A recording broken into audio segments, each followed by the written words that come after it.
कब तक इस देश के बेगुनाह नागरिक आतंकवादियों के। हाँ दोस्तों, एक फिल्म आ रही है जिस फिल्म का नाम है चीख।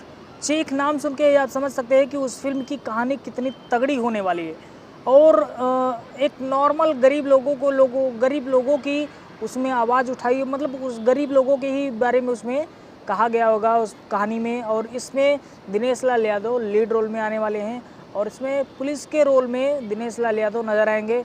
और वहाँ पे कैसे गरीबों को तंग किया जाता है, परेशान किया जाता है, किस तरह से गरीब लोग को कोई सुनता नहीं है, कोई देखता नहीं, उनके पुकार को, उनको चीख के, उनकी दर्द को कोई समझता नहीं है। शायद ये फिल्म में उसी तरह की कुछ ना कुछ ऐसा होगा जिसकी वजह से इस फिल्म का नाम रखा गया चीख।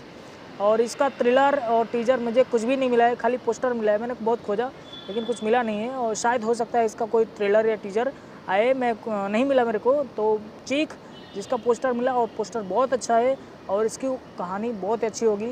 जैसे कि खेसारी उसका एक मूवी आ भी चुका था, बहुत अच्छा था, उसी की तरह का ये भी मूवी अच्छा होगा और उम्मीद करते